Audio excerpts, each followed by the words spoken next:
Lewis, one of the great Christian defenders of the 20th century. He was writing some commentary on the Beatitudes, blessed are the peacemakers.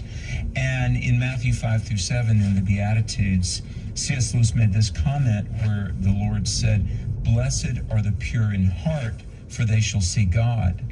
And Lewis observed, well, only the pure in heart want to see God. Welcome back. We're talking with Jay Seegert. And Jay, I'm like you. I love data. I love information. I want to know everything about everything. But honestly, there are really two kinds of people, those that want the Lord in their life and those that don't. Is that a fair summary? Yeah, it's a pretty good categorization. And generally, it's obviously not an academic issue, because if it was, all scientists who studied certain areas, they would all agree, and they'd think one thing, and anyone who didn't know science, maybe they'd have a different opinion. You have some of the world's leading scientists who are atheists. You also have some of the world's leading scientists who are very devout Christians, and everywhere in between. It's not, again, just an academic issue. It is a heart issue. The heart will drive you towards finding evidence for those things or skewing away from that. It's a worldview thing. People talk about science, but it's not really about those scientific facts. It's about what are you using to interpret those facts, because facts don't speak for themselves. So that's why we're the Starting Point Project. Christians have a starting point that they believe that God exists and the Bible is His Word, and we use that foundation to interpret everything else, including what science and logic are, history, philosophy, ethics, and morality. There's a myth that science is settled. Isn't there this public generalization that science, this entity, science, has spoken? Science is anything but settled on a myriad of issues. Would you agree?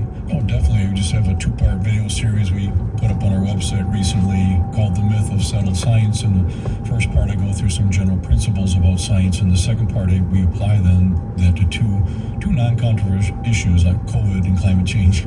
But science is not black and white. People that think that, well, scientists, they just go into the laboratory, they come out and say, yeah, we're sorry, this is what it is, there's nothing we can do. No, science is very colorful, and there's a lot of interpretation going on there. That's why their ideas change over time.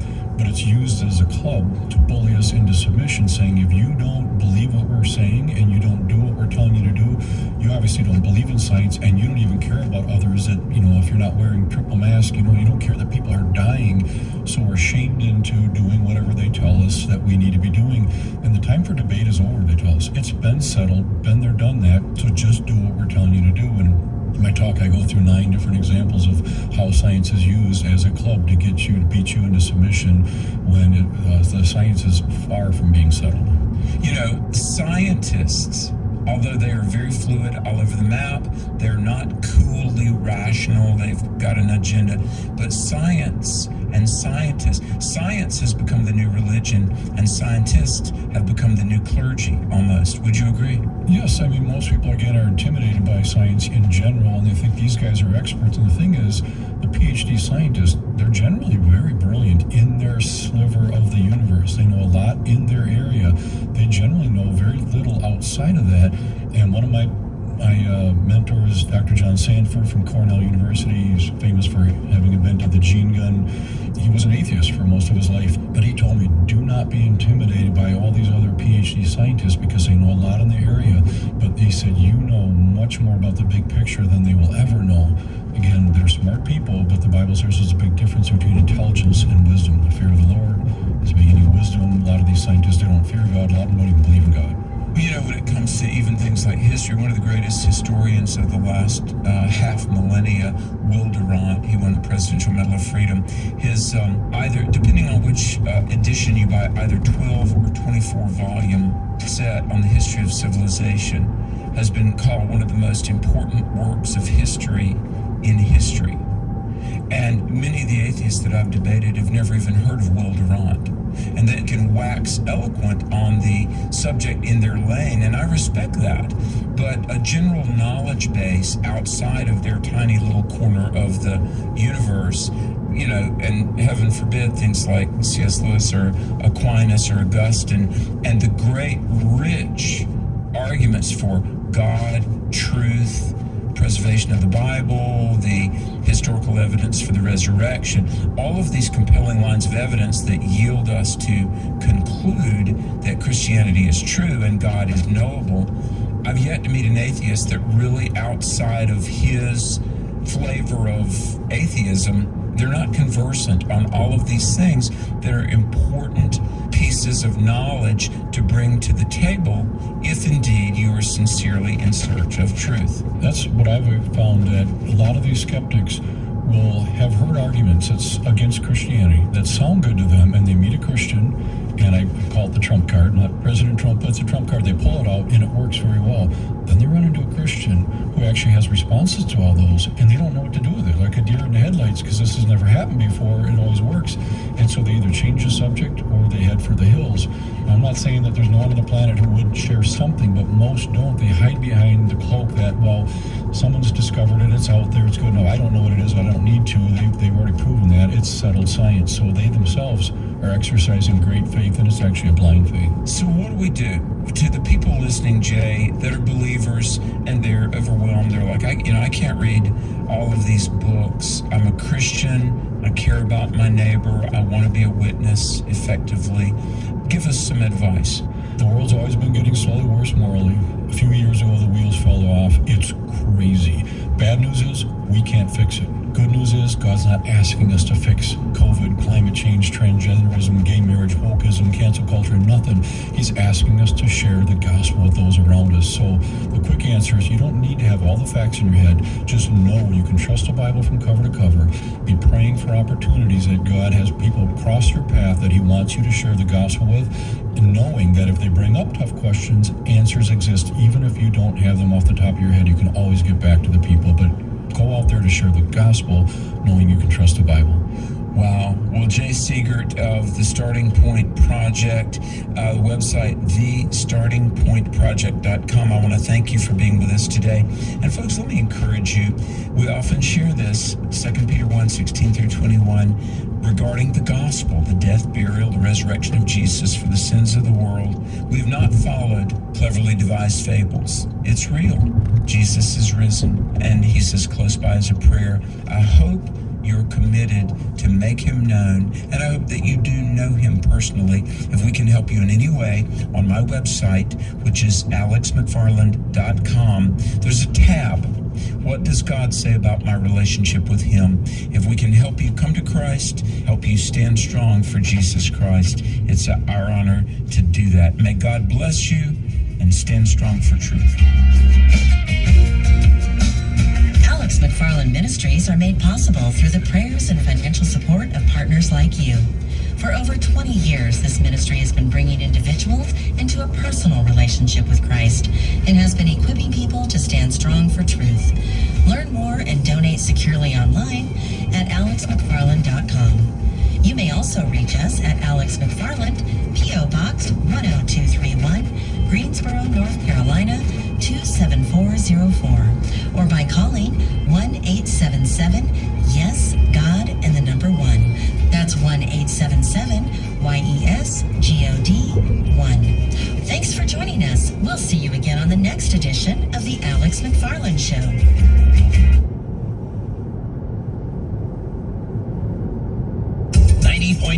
KTXG Greenville, Dallas. Is a man that was full of life. Bert Harper of Exploring the Word. He loved the Word of God, and it came across in the classroom. Dr. Travis put in my heart a desire to know God through His Word. And that's what we're trying to do on Exploring the Word. Exploring the Word, weekday afternoons at 3 Central on American Family Radio.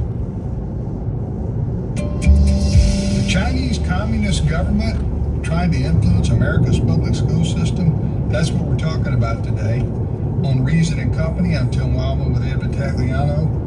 What's this story about? Well, Republicans are starting to probe the influence of the Chinese Communist Party on the nation's public schools. And this comes from a group called, Parents Defending Education. They've released a report showing that the Chinese Communist Party has been funneling money to some of 143, actually, over that time, public school districts. Now, they call it through Confucius Institutes, and it's supposed to be kind of a cultural exchange type thing, but Republicans are becoming concerned because of the sheer number of these. A lot of these school districts districts are adjacent to or near U.S. military bases. And I think seven states currently have these programs going on. Washington State, Oregon, Minnesota, no surprises there, but Texas and Oklahoma. So my own personal opinion is, and I think this is where Congress is going to be going with it, nothing good can come out of communist China. I think they'd be fine with undermining our culture and feeding the cultural Marxism that is kind of running rampant in a lot of public schools. Republicans also are taking this seriously. Now, what's the name of the group? That's the front group? I think Confucius Institutes are what they call this. Okay. I just wanted people to be aware, this organization Ed just mentioned, that's the front group, so to speak. They don't say, hey, here's money from Communist China, take it and use it.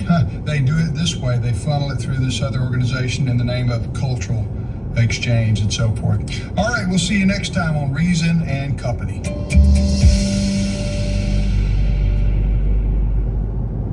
Hey, did you hear? MoneyWise is different. It's now Faith and Finance with Rob West. Don't worry, Rob will still help build your faith while giving biblical advice about your finances. It's just a different name. From a diversification perspective, I like properly diversified stock and bond portfolio, especially given where the market is right now. Faith and Finance with Rob West. Weekdays at 9 a.m. Central on AFR or catch the podcast at afr.net.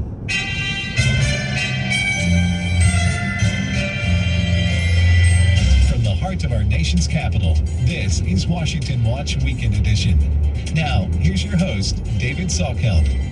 This week on the weekend edition of Washington Watch, the Biden Department of Justice continues to persecute former President Trump, and Bidenomics has led to a credit agency downgrade.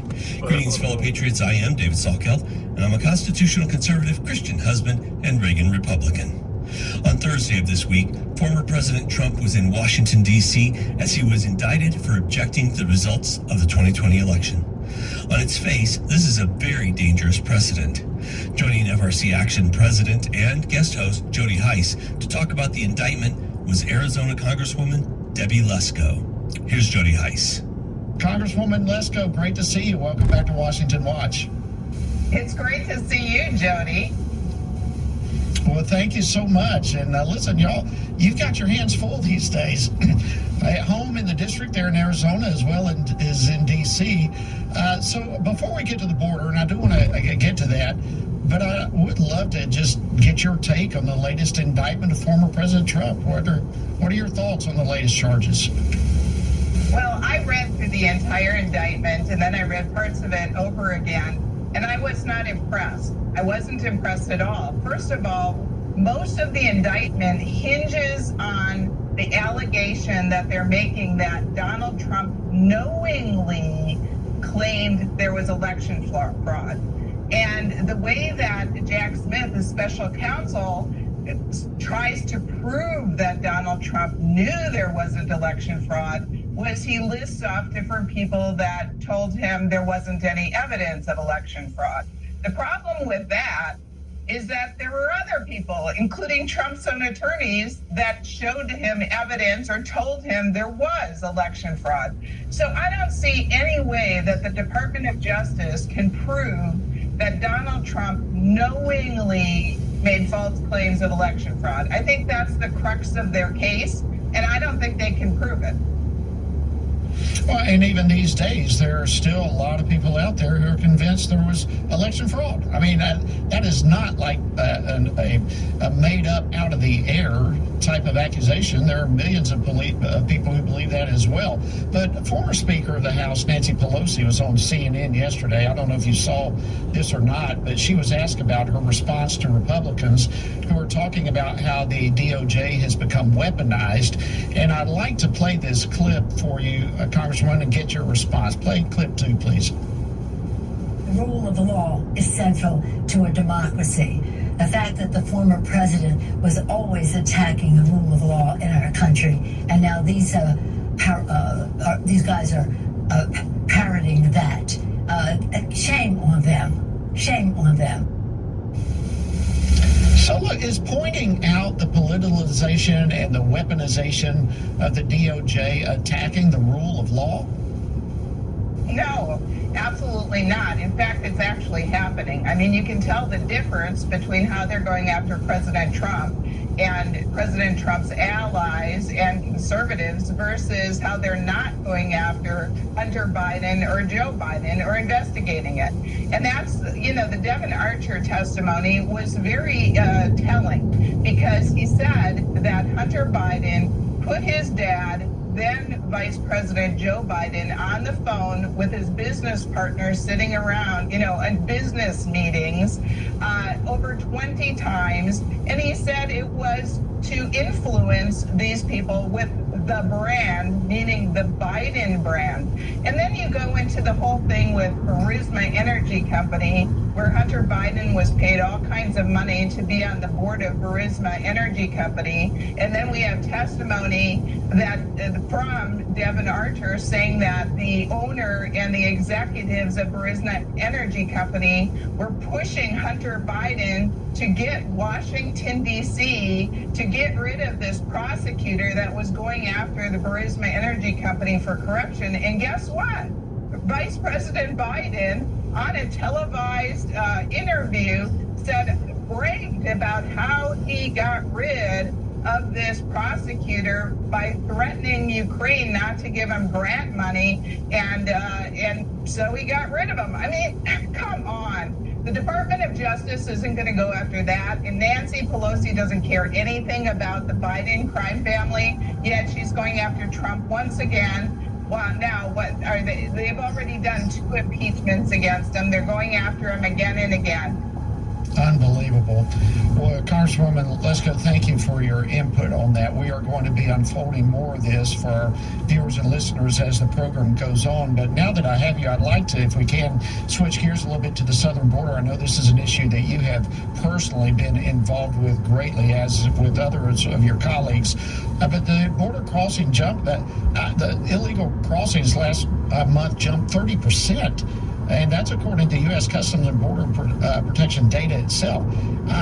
This is incredible. And, of course, it's your state that seems to be taking the brunt of it. Can you share with us what's going on there right now? Yeah, well, as you know, Jody, because you used to be in Congress, the Biden administration wants an open border. All of their policies, everything they do, all they're trying to do is have the Custom and Border Patrol Office act like travel agents and process all these illegal people coming over the border. The thing that really worries me is all the gotaways, meaning the people that are caught on camera or with sensors that are running away from the Border Patrol. And, it's so easy for people to come over the border and claim asylum so that they can get into the country. So these people that are trying to evade the Border Patrol, they must have a criminal history in the United States. That's why they're trying to evade them. So basically, the Biden administration has turned over almost complete control to the cartels. And so here in Maricopa County, which is the Phoenix metropolitan area in Arizona, we had a 5,000% increase in fentanyl deaths since 2015. And it's because all of the drugs coming over the border. The other thing that is really sad is that our own government is not vetting the sponsors where they're sending the thousands of unaccompanied children to. There was a home in Texas, Austin, Texas, that had 100 unaccompanied children. And a New York Times article just recently said how so many of these children are working full-time. They're minors, 12, 13 years old, working full-time to pay off the cartels and to pay off these corrupt sponsors that our own government is not vetting. In fact, Secretary of Health and Human Services Becerra was in front of the committee that